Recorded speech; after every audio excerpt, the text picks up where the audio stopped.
Today is storytelling day for me.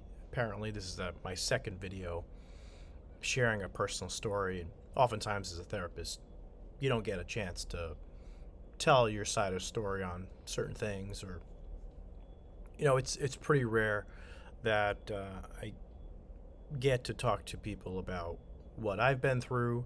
That can be very helpful and relatable to a lot of my clients, but I'm very conscious of trying to just make 99.9% of the session about the client. And we're taught essentially to you really only share personal stuff if it's like really really pertinent and really really like key to like what they're talking about. So we generally, well, I shouldn't say we, I should just talk for myself. I generally shy away from sharing too much of personal stuff, even if it's like really really close to what there is, if not you know identical. But I have from time to time. I definitely do, but it's certainly not the norm. Um, that's why we have to do our own work outside of the therapy sessions with our clients. So my last video that I did was about myself, where I was talking about my anxiety and rumination and getting over that, and the two people who helped me overcome my fears. And this one is about workplace rejection, so personal workplace rejection. And I've listened for 15 years about people being rejected by loved ones, partners, you know, people they would ask to go out with them and they say no, being denied from certain positions, jobs they applied for, getting kicked out of groups, friend groups. I mean, you name it, I've heard it about some type of being excluded or rejected. So my biggest, I mean, and there's been several rejection stories that I have in my life, but probably the biggest rejection, or yeah, probably the most impactful rejection story that I have is kind of twofold. And this is like 20 years ago, so I had to like think back. I had to write a couple things down because I just don't remember everything. But as I was recalling it and writing it down, it was starting to like jog my memory. I'm like, oh shit, I forgot about that. So in 2000, from 2000 to 2005, I got my undergrad, and I had a major in phys ed and a major in health education. And I also chose to do a certification in adaptive phys ed, which is basically you cannot, as a phys ed teacher, you can't teach kids with disabilities unless you have this certification. And I forget how many classes extra. It might have been like 5 or 6 extra classes that you had to take beyond. So it was 2 majors. So I was a double major and a certification. So it took me a total of 5 years to get all these degrees and certifications. It was not easy. There's a lot of in phys ed. It sounds fun. It is. It's a fun job, but you got to take biology, microbiology, human physiology, human anatomy, kinesiology. I mean, it's ridiculous how many. Oh man, I had to skin the cat. I'll never forget that. That was horrible. Anyway, it's not this video is not about skinning the cat in human anatomy. That I did have to take twice, by the way. All right. So anyway, I had to do 5 years of that. It was it was a lot. And I started my college career. I got recruited to play football out of Western Connecticut State, and I was in training camp, and then I was like, yeah, I can't handle these 300-pound dudes like smashing me. So like 5 days into training camp, I was just like, all right, it was a good try, but I'm gonna try to save my life. So that was kind of a waste of a year. Then I went to community college for another year, and then I finally went back home, and I did my undergrad at Rhode Island College.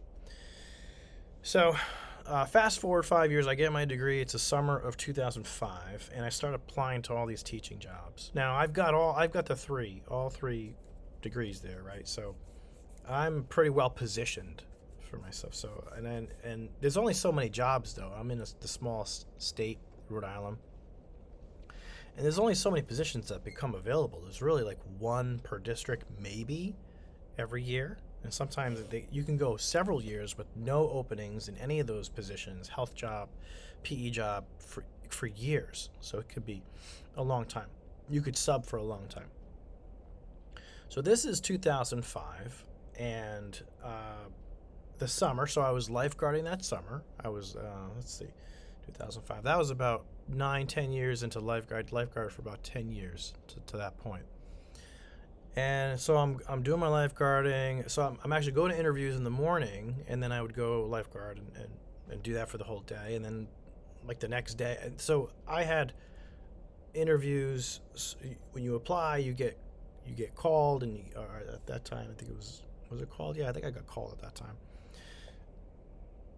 Yeah, it was mostly calls. It wasn't anything else. It was phone calls. And they'd set up an interview.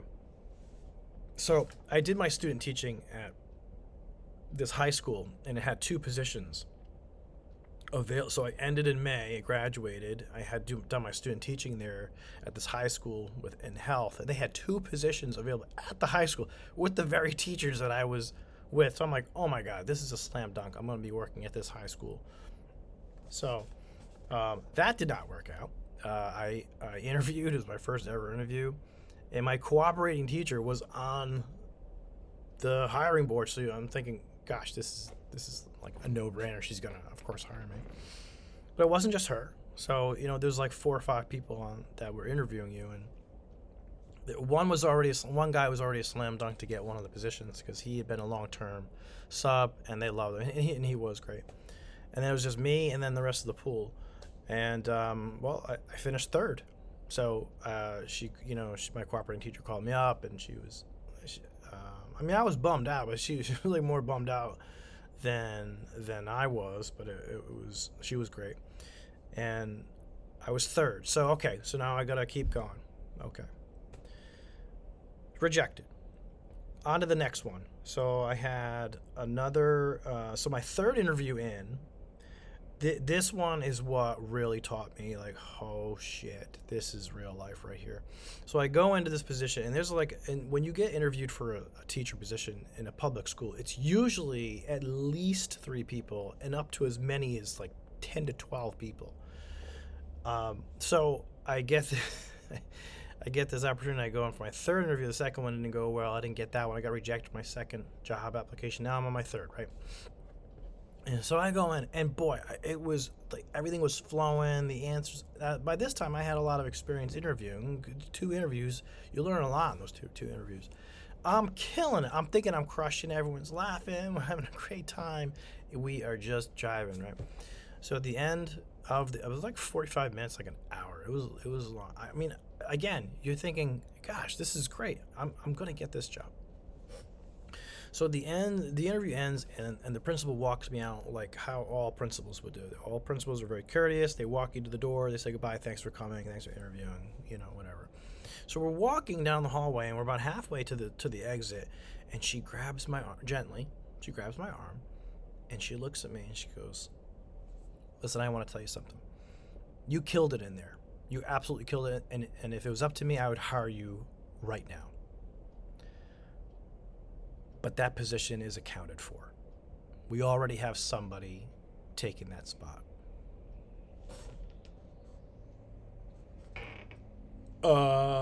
Okay, what? So I just stunned. I mean, but I just knew, like, just be professional. That was the only thing that came to mind, was just be professional, be thankful, and just, I guess, get the hell out of there. So I mean, I'm actually still stunned to this day. I don't think about it ever, really, but when I think about it, I'm like, I can't believe that happened. So what did I learn that day? I learned, there's a lot of behind the scenes stuff. You're naive. You're 23, 24, 25. You don't know these things. You don't know this kind of sketchy stuff happens. Behind the scenes stuff happens, and I was stunned that you could. It was just a dog and pony show. I came in. They had to reach a quota. They had to interview at least 5 people, and I think that's probably still standard today. I don't know. Schools are so archaic and dumb to this day with that stuff. So I was part of the quota, and they had to do it. They had, I guess, the law or whatever, the district policy. They had to interview me. So these people are go. I cannot imagine being part of an interviewing group, knowing that the person is coming in, and they don't have a chance in hell, and you're just fake as hell. You're just fake. You're just talking and yeah, yeah, and you're shooting the shit, but you know that this is just an act. So, I, what was I gonna do? I had to keep going. I kept applying. So, big time rejection there, right? Like, I didn't have time at the time. I didn't have time to be, I guess, to be too emotional about it. I'm like, I gotta get a fucking job. I gotta get a job. I'm not gonna, what am I gonna do? A lifeguard at a Y for the rest of the year. So that was that. I went on. Let's see here. So then I went on to okay, 3 different states, and then I started applying to Massachusetts and Connecticut. I started going to the tri-state area. I was turned down in the next 21 interviews. Put the stamp of rejection on my forehead. Turned down 21. I was a finalist in 6 of them. I had to kind of go back and think, okay, where the hell did I interview? And one of them, oh my God, I gotta tell, like, this one was crazy. This Cranston interview, I had known some of the coaches. I was coaching football at the time, and one of the head coaches that I worked under, he basically got me an interview. So I went in, and as soon as I opened the door, this was probably, I want to say 5 or 6 interviews in, so I was experienced, but not to this point.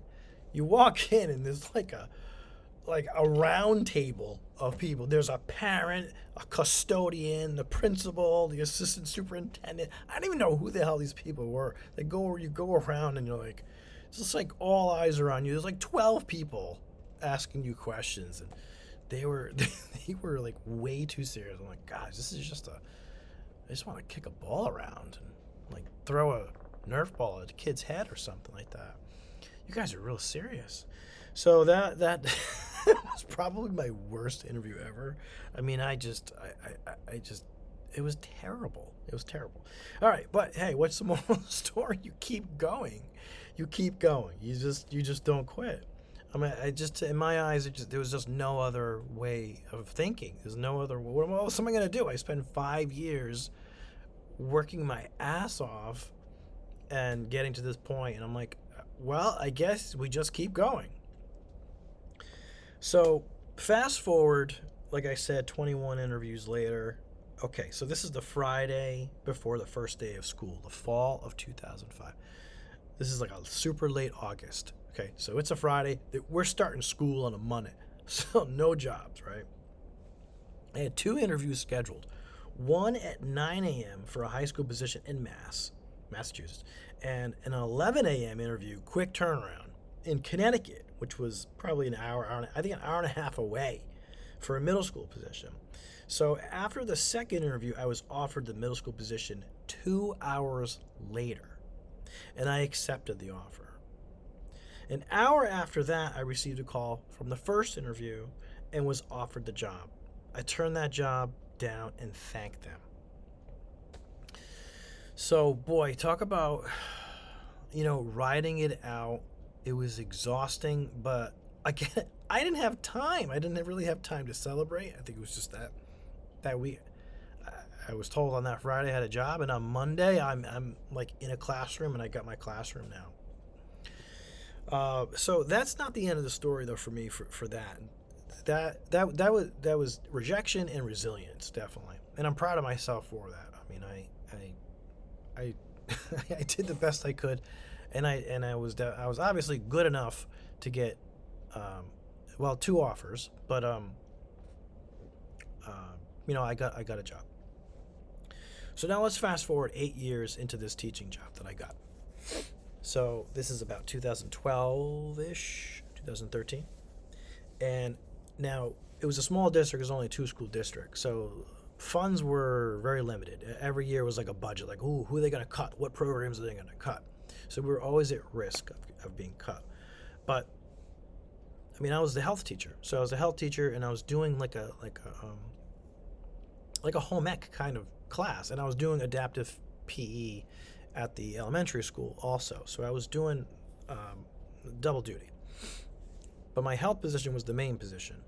And we would cook, and we had a kitchen in my classroom, and I did cooking for 8 years with them, which was a lot of fun, So all through this time, impeccable assessments by the principal. I never had any blemish at all. All my teaching, my classes were all part of my record, and I never had anything, I don't even know what you call them, but no marks against me.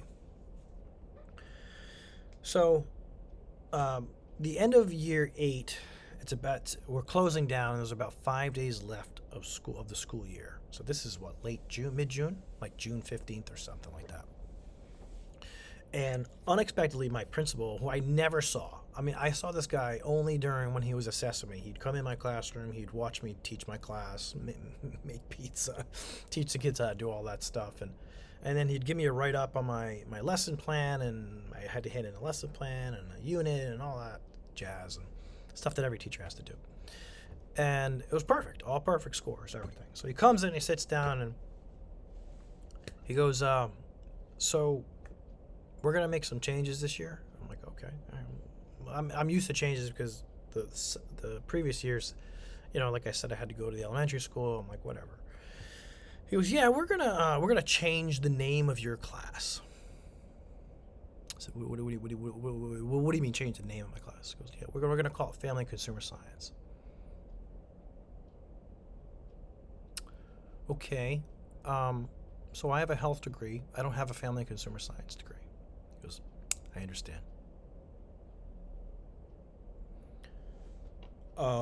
That's it? That's what you came to tell me? So, stunned. Again, second stunned moment. Didn't know how to process. Again, though, it's like, you gotta be professional. You just, okay, thanks, Brian. Have a good day. So he leaves. I'm processing. I go home to my wife. My wife is, at this point, let's see, my daughter was born in October. So what is that? 6 months? I'm bad at math. I can't think off the top of my head. 6, 7 months pregnant? Whatever it is. We're about to have our first baby. I'm out of a job because they wanted to change. So I thought more about it. Now, I was a master's level, so no, that's not true. I don't know, 3 years into my counseling career. So I had a very small part-time practice. I had maybe like 5 to 10 clients because I was primarily a teacher. So didn't plan on going full-time in my counseling practice, and it takes time to build up a practice. So that was our income, and she was going to have to take time out of work. So we had serious financial fears. So she's pregnant. I get fired. And what I realized was it wasn't about my performance. I made too much money for them. At the time, I look back and I laugh because the amount of money back then. So I was a 8th year teacher at master's level making $49,000. I mean, that's shit pay. And I was set to make $53,000. So I was gonna cost $4,000 more to them. They couldn't find it in their budget to keep me, apparently. And my union rep, what a waste of time she was. He basically said, well, they have the right to change the class, they can do that. Well, okay, yeah, thanks for nothing. She was useless. So, like, wow, I really am out.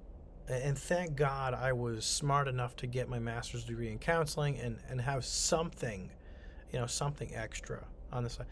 So, again, I really had no time to really think. I mean, well, I guess technically I was paid through that summer. But come September, I need a full-time job.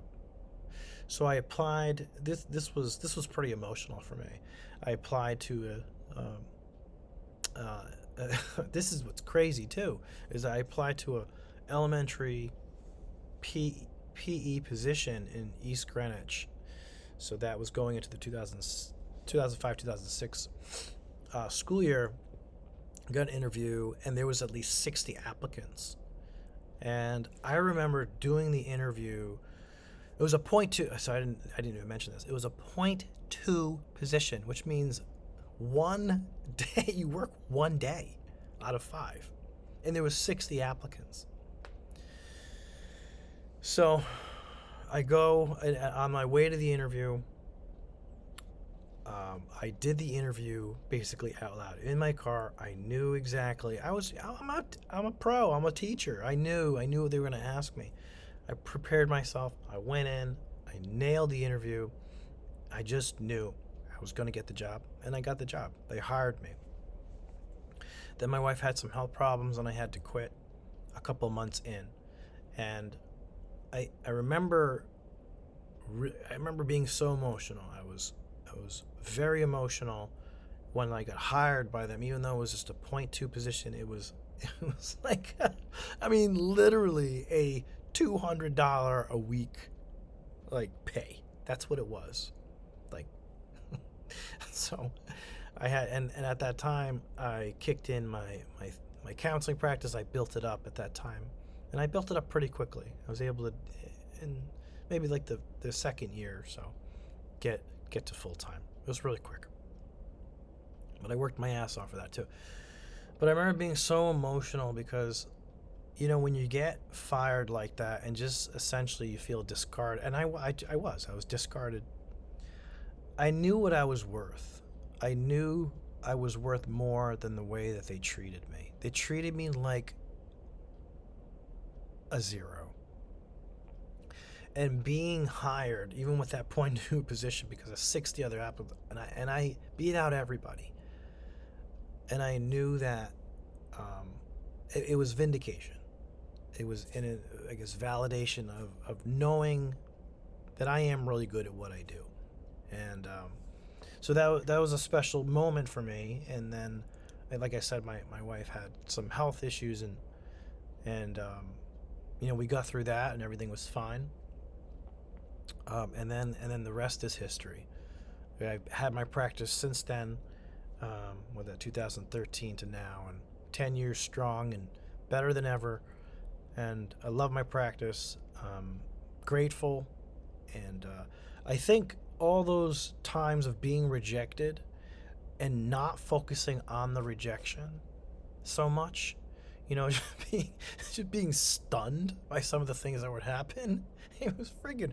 People are weird. Like, it's just some weird stuff that happens, and you just keep going.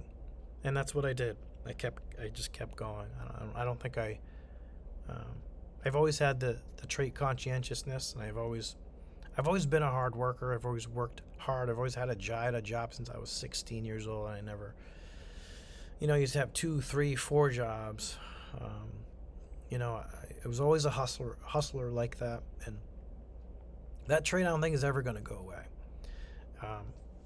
So, yeah, I guess that's my message, right? Is you could be rejected 21 times. I mean, there's more than that. There's probably 5 times the amount that I'm just not even remembering how many times I've been rejected. But you keep fighting, you keep going. And I hope you find some inspiration from that, and share your story too. I like to hear that. I like to read them. Thank you.